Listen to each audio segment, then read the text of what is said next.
Time to wake up. It's Saturday morning. Find some milk and cereal. Grab a bowl and spoon. No, a bigger spoon. Head to the living room and take a seat on the floor while Joseph and Chris present to you Saturday Morning Cartoon! Hello, welcome to Saturday Morning Cartoon Boom!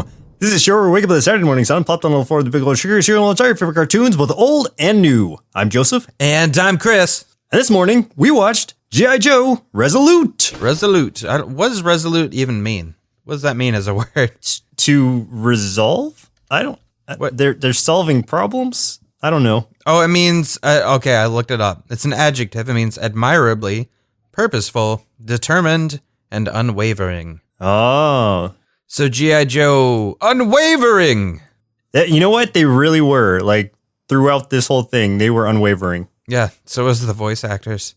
I'll get into that later. If that's good or bad. I'll explain. All right. So this was actually sent to us via actual mails by Christopher Valencia. Thank you, Mr. Valencia. We love your oranges. I've already made that joke before, but pretend that this is the first time you've heard it, please. Yes, thanks, Chris, for your show and for your oranges. Your donation is greatly appreciated. And if anyone feels like we have been maybe swayed to push this episode to the top of the list because it was donated, you would be correct. That's not to say that would always happen, but I'm just saying this is the first time someone's actually took the time to donate something to us, so we kind of felt like we had to. So the show G.I. Joe Resolute aired in 2009. This was created by Hasbro originally, written by Warren Ellis, produced by Hasbro Studios and Titmouse Inc. Teehee. Ran for one season, 11 short episodes. And these episodes were like so short, they were like 5 minutes. So you wouldn't even really consider it a series so much as just a made for TV movie in a way. Like a mini series? Yeah, like a very mini series. Ran on Adult Swim. Micro-series. Let's go Micro with that. series. Yeah, because those 11 episodes basically ran for 55 minutes to an hour tops. So it worked perfectly as like a short movie.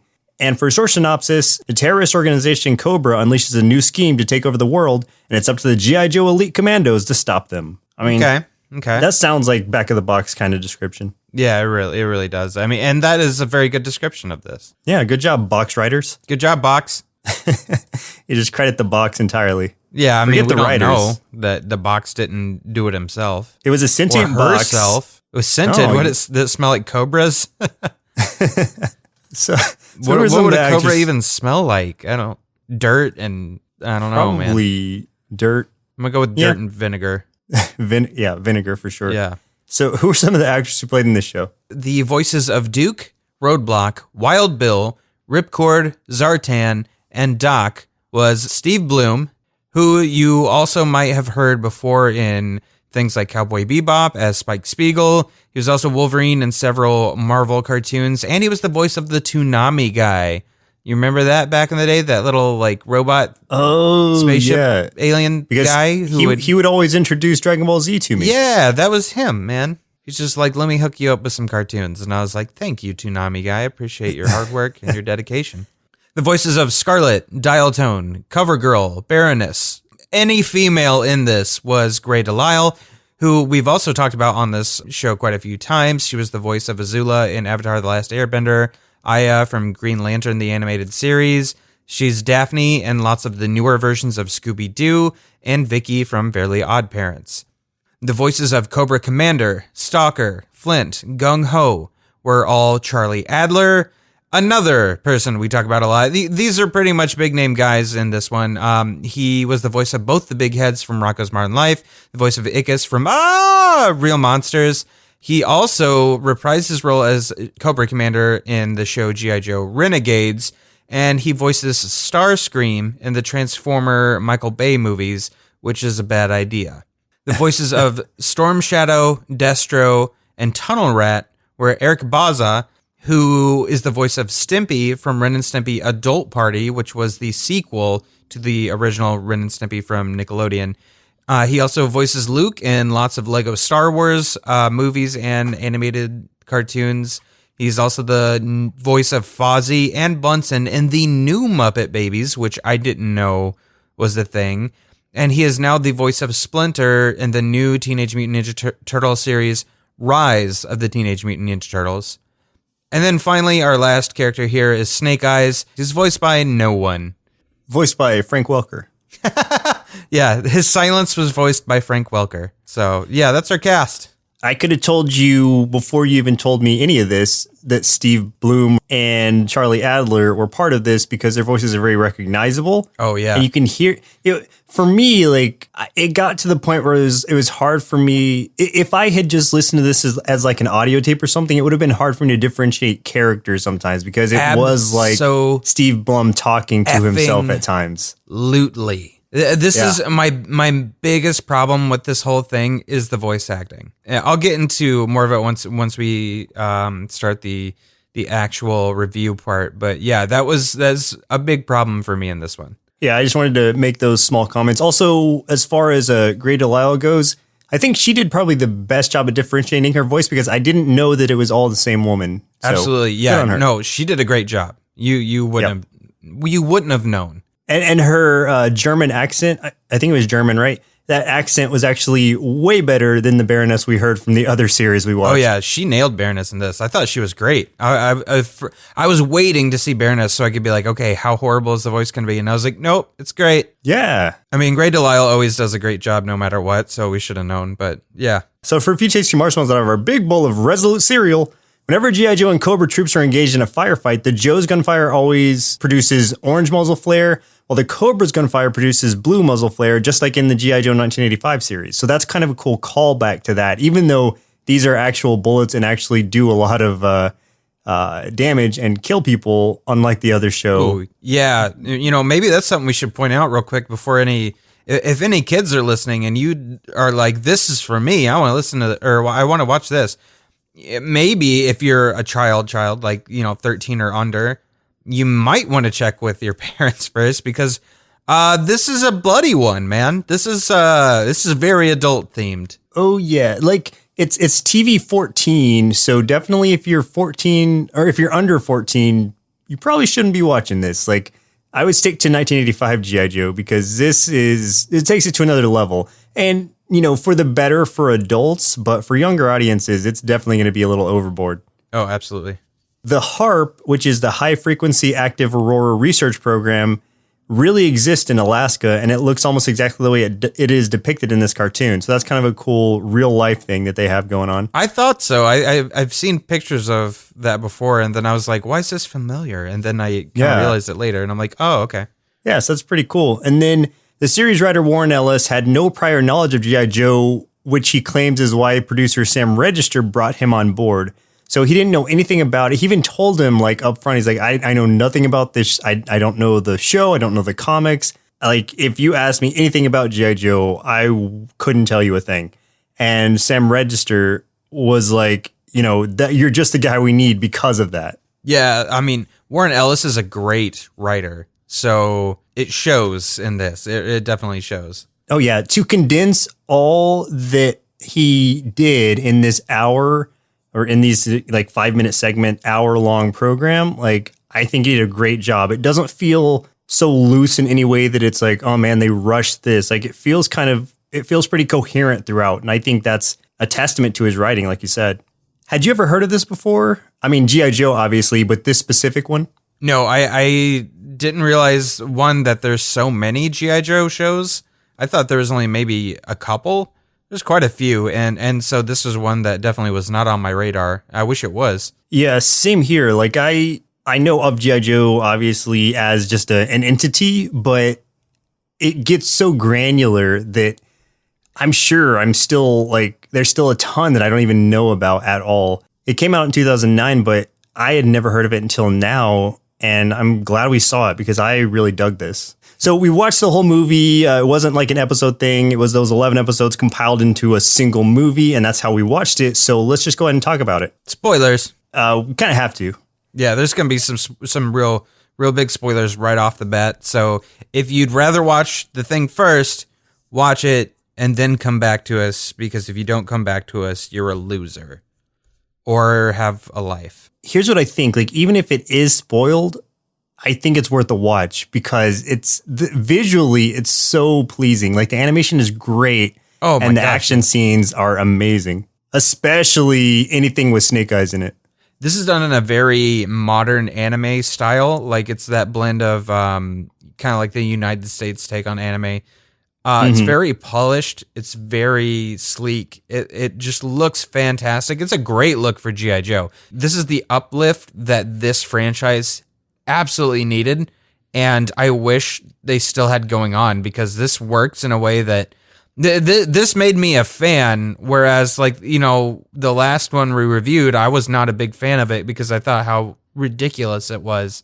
This one knew what it was doing. It was good. It was real good. Yeah, it kind of resurged my fanhood too, if you're going to put it that way. Like, it made me, because Warren Ellis had said it's kind of a blend between the show and the comics, because the comics are a lot more serious, obviously. And, that kind of shows. So that really made me want to dig into the comics, which are still going on. I just have never really jumped into them at all, unless they're crossing over with like Transformers or something, because that is more of a franchise I'm interested in. But this actually makes me think about it. And I'm like, oh man, like I want to know more about Cobra. I want to know more about all this stuff. And so because of this show itself, I definitely want to read more up on G.I. Joe. So yeah, you're right about it kind of resurging my interest in that. And what's great about this is the stakes are high right off the bat. Like it went places I did not expect whatsoever. Within the first 5 minutes, two big characters on either side are dead. On the Cobra side, Major Blood, because that is a metal name if I've ever heard one.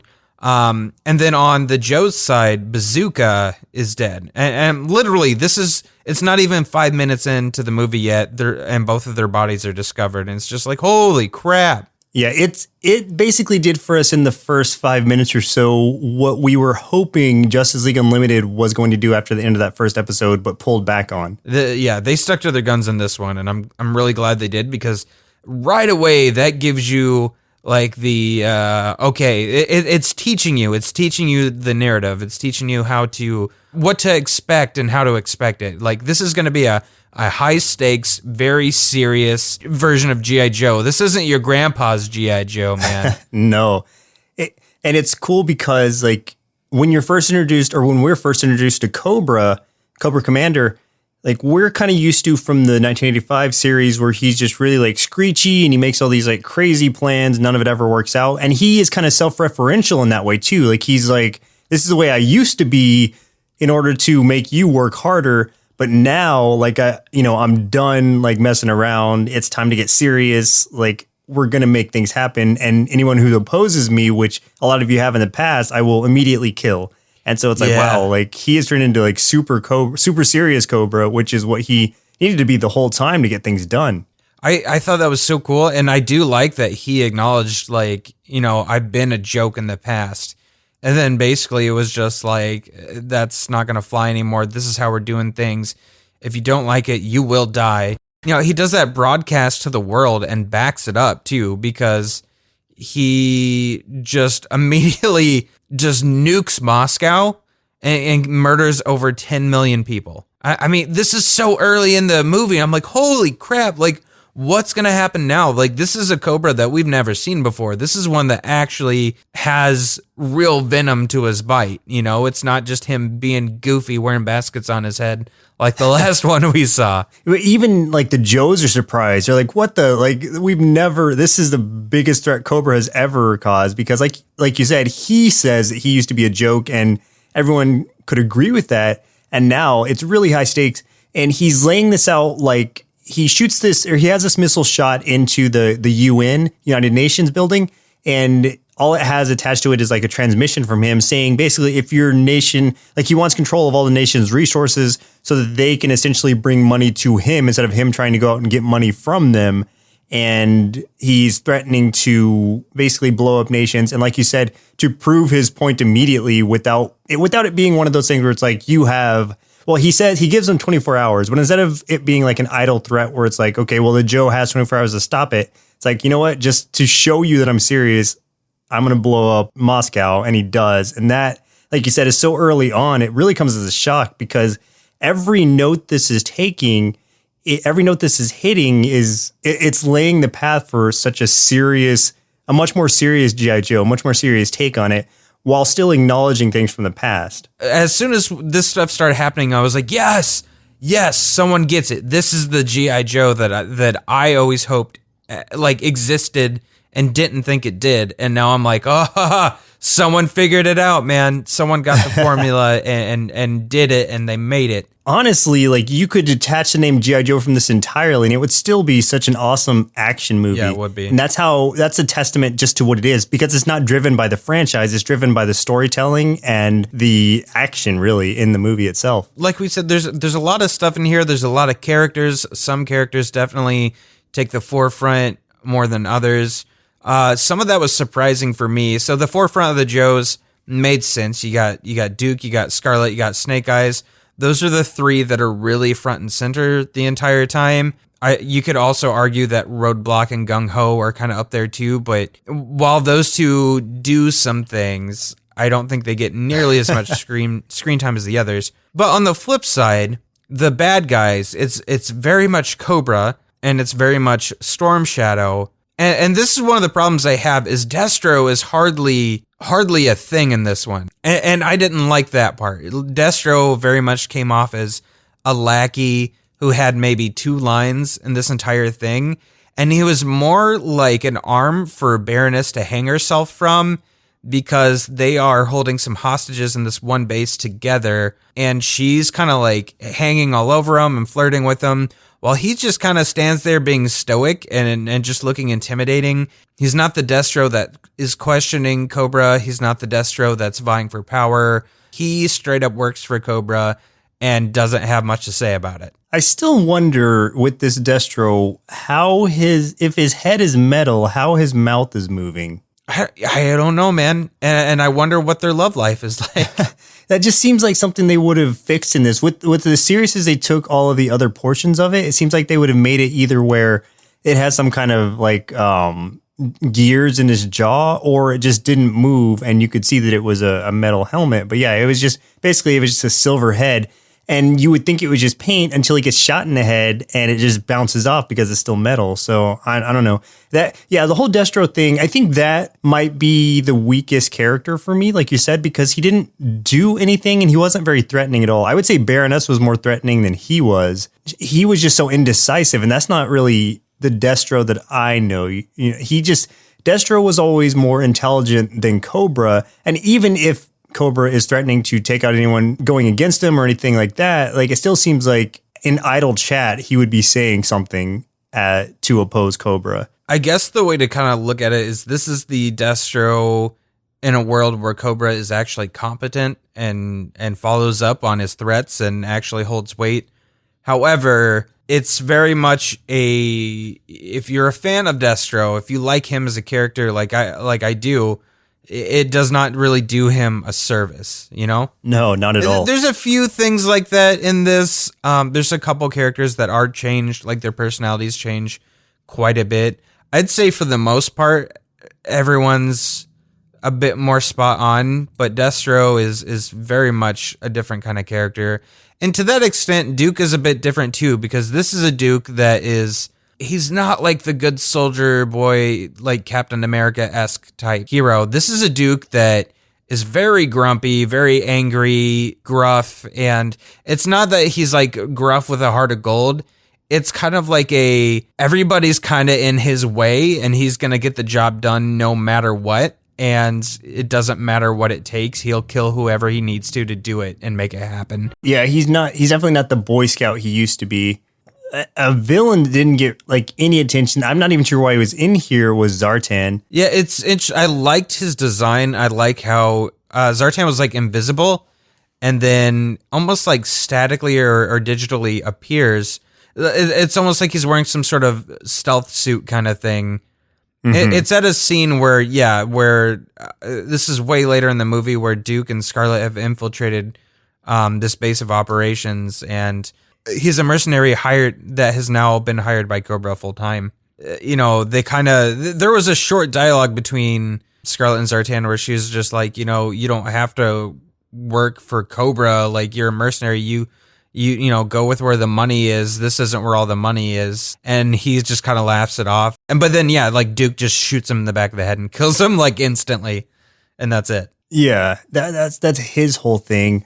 I guess we maybe should have said it earlier, but let's just set the stage a little bit here. Like we said, Cobra has the United Nations, has this ultimatum where he's going to destroy more nations if his requests aren't granted.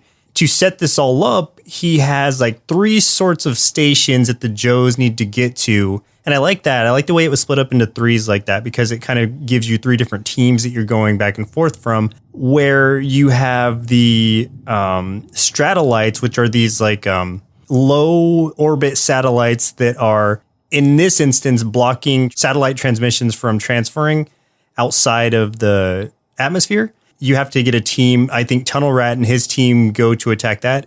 And then you've got the ionosphere. Yeah, that's what the HARP is. Yes. Is they have to go to that station, because what it's doing is overheating the ionosphere, which is also, I think, actually, no, that's what's keeping transmission from going. The satellites are assisting in that in some way and allowing transmission to the Cobra forces and back. And then you have this particle cannon that's at a different site. And what that does is it essentially is bouncing particles off of that ionosphere. This all sounds complicated, and it's not really, but I'm just bad at describing it. It's bouncing these particles off of this ionosphere and then collecting them back into charged energy. Because what they were curious about was why, it's not a nuke. So how is he bombing these places? And it's all these particles gathered from this particle cannon and just all blasting down at once.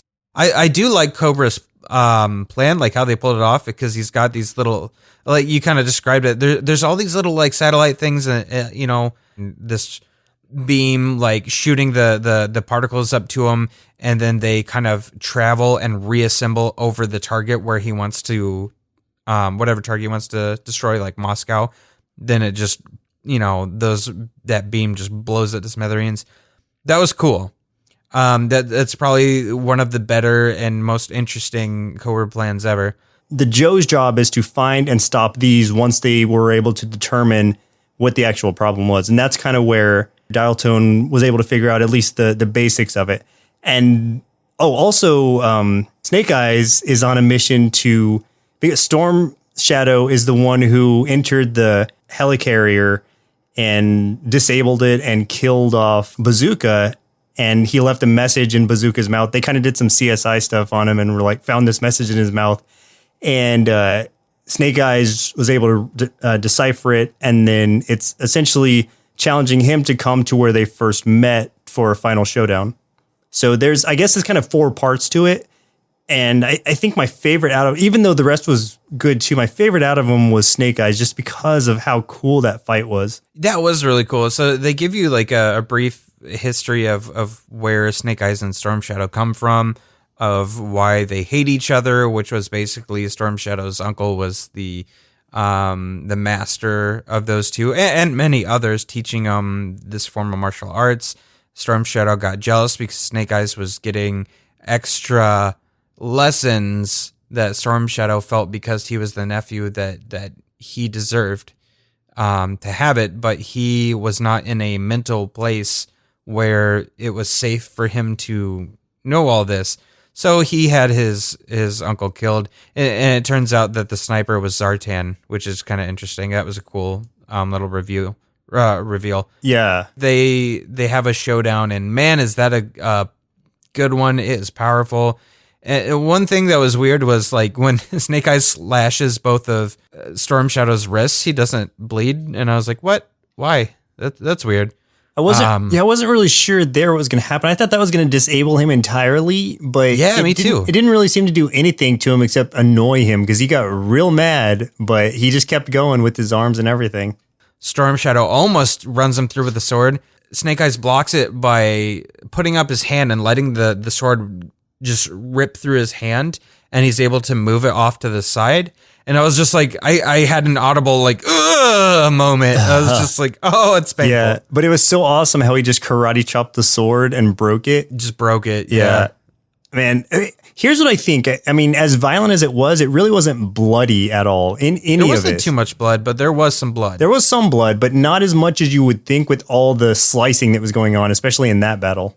That said, there's a few things that still don't make sense to me. Like when the Joe's carrier gets hit, their base is on the water. They stay below deck and just keep doing things, even though the top of it is on fire for like the entire movie, and no one even tries to put it out. Like they just leave it. They just let it burn. Their base is on fire the entire movie. Oh, okay. So basically, we can jump to the point where the initial Cobra plan gets stopped by all these different segments of Joe's, like doing their job and shutting things down. But he has a backup plan, and we can jump over to that because that is kind of the last third of the movie, really. And this is kind of another one where I'm just like, what? Like, okay, now this is more weird G.I. Joe Cobra kind of thing. What was weird about this one, or funny, I guess, was that it was in Springfield, just USA. Like, it didn't have a state assigned to it. So essentially, I'm thinking this is where the Simpsons are. Yeah, he's got a secret base in the Midwest,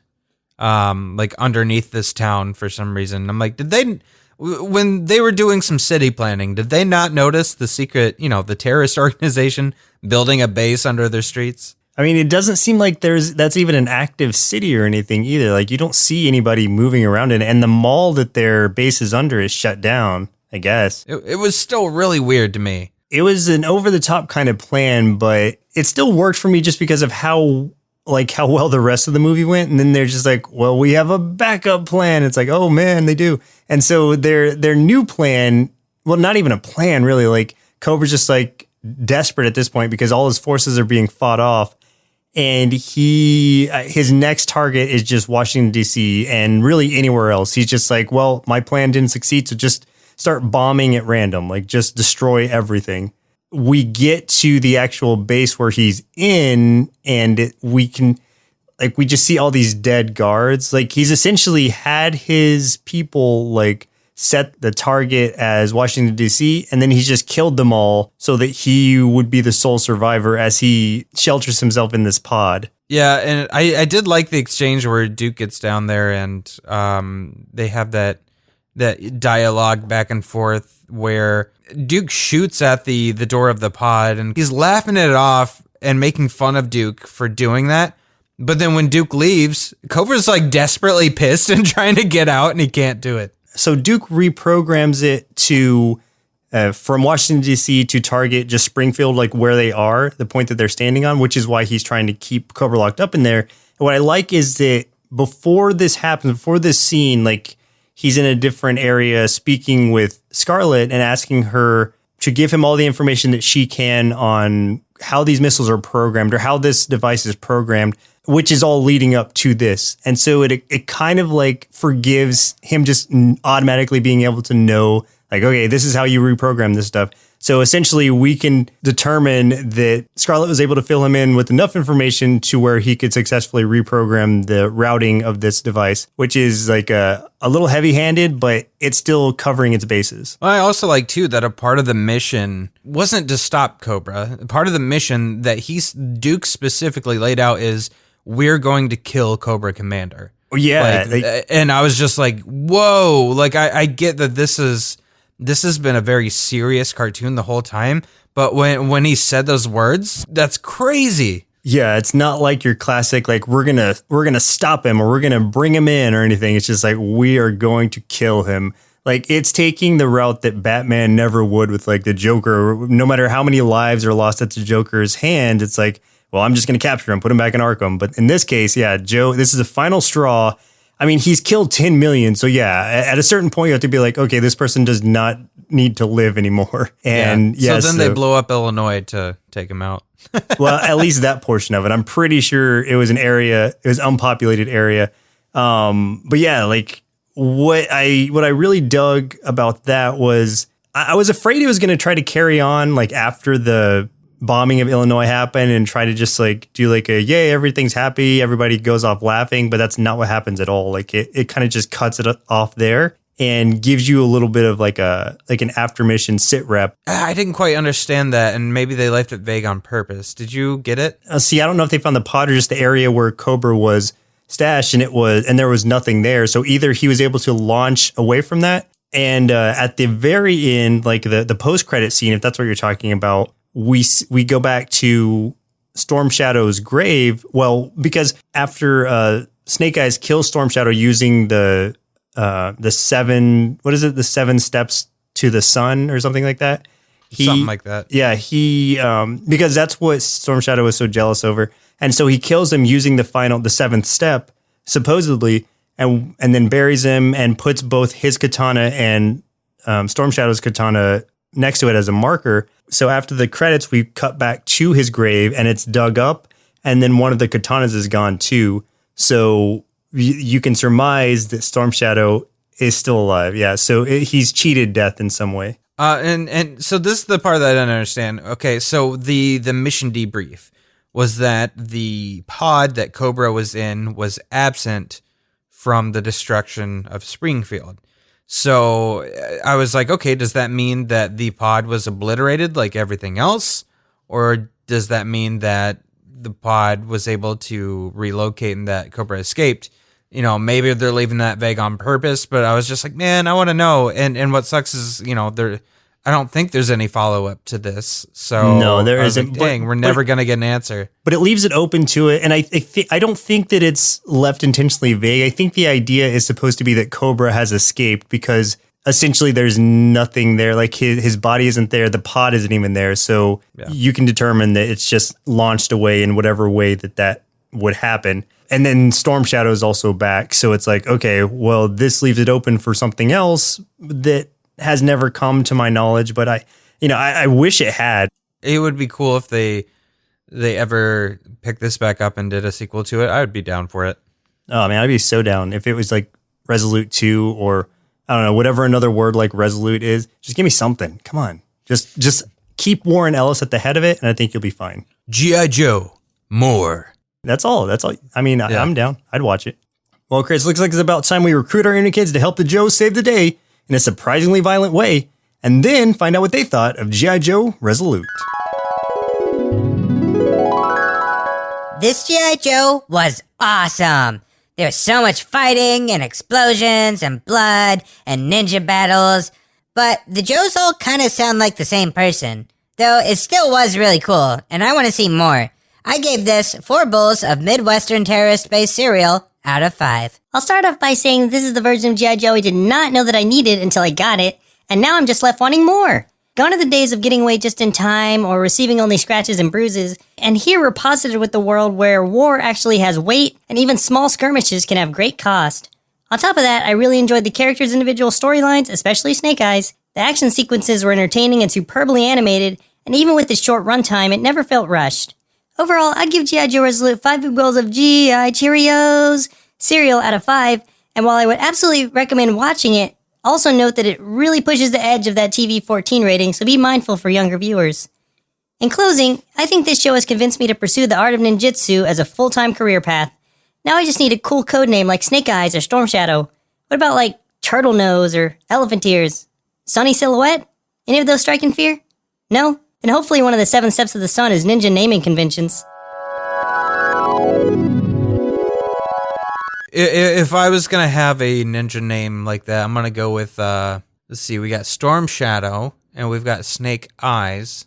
I'm going to go with Thunder Manatee. Thunder Manatee and Turtle Nose, striking fear in the hearts of villains everywhere. Yeah, if they ever get out of their chairs. Which they won't. Yeah, they won't. Don't worry about it. You're fine. Villains are fine. So do you have any final thoughts on G.I. Joe Resolute? Again, I was just so surprised by how good this was, and I guess how I had never heard of it because of that. There's a lot of like G.I. Joes that I know nothing about, and I just can't see it really getting any better than this, aside from being in the comics, maybe like I had mentioned earlier. So again, I'm going to go back to the comics and check them out and see how they are, some of the more recent IDW ones. Because if they're anything like this, then it's right up my alley. And I think this is what G.I. Joe should have been initially, even though it was made to sell toys originally. Like, at least it evolved to that point. And hopefully any properties that came after this were in the same vein. I really don't know what direction it went. All I can wish for is more G.I. Joe of this ilk. Check it out. It's definitely the best style I've seen for G.I. Joe, and I love the serious adult take on it. The problems I had, I've kind of talked about earlier. I think Destro and Zartan were horribly underutilized. I don't mind the changes in Duke. I think it made his character way more interesting than it used to be, so I'm okay with that. My biggest problem overall was the voice acting, which is usually with the caliber of voice actors we had, I wouldn't expect. However, I think it comes down more to the production. They didn't have nearly a large enough cast to have diverse voices. Like, Grey Delisle pulled it off pretty well, but if you look at somebody like Charlie Adler or Steve Bloom, their voices are so distinct because they have a very specific tone and way of talking that it's just you could hear it in so many characters, and it just, like we talked about earlier, it blended together. If you were just listening, you couldn't tell who was who. Watching that took me out of it a little bit, especially when the Joes are concerned, when they're talking, and the way that they have a lot of the characters talking is obviously something that came from the voice director, which is he or she has them doing that kind of like yelling at all times form of speech, where I don't know, that's a problem, because if they're firing at all cylinders at all times, it lessens the impact when something really dramatic truly happens. So I think that was a big flaw. I think that was the most glaring issue that this thing has. That said, overall, it's super enjoyable, and I would love to see more of this in the future, and I wish that it was in the works, or that there was something more done by this team.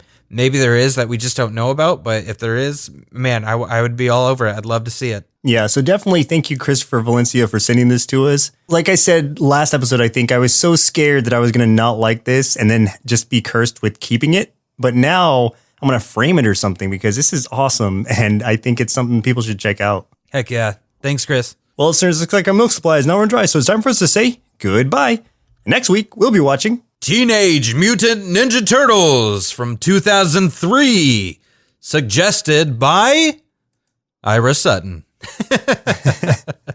But thanks again, Ira. I mean, how many times do I have to thank you? Can't I just say, like, thanks, Ira, one time and then cover we'll just have all a of it? blanket, thank you, Ira, and then we're never thanking you again. Let's just pre-record thanks, Ira, and then just keep it and just insert it whenever Ira suggests something. That way we never have to say it again. But it needs to sound exactly the same and very robotic so that it can be known that it's us playing their pre-recording to add to the comedy. Thank you, Ira Sutton. Thanks, Ira Sutton. Yeah. Once again, I'm Joseph. And I'm Chris. And we'll see you next Saturday. Want to hear my Snake Eyes impression? Did you like it? I liked it. Presented by Nerdsloth, a place for lazy nerds. If you like what you heard, consider donating at patreon.com/nerdsloth so we can continue bringing you quality shows. Be sure to also leave us a review and share your favorite episodes and clips on social media. If you're looking for more content, visit us at nerdsloth.com.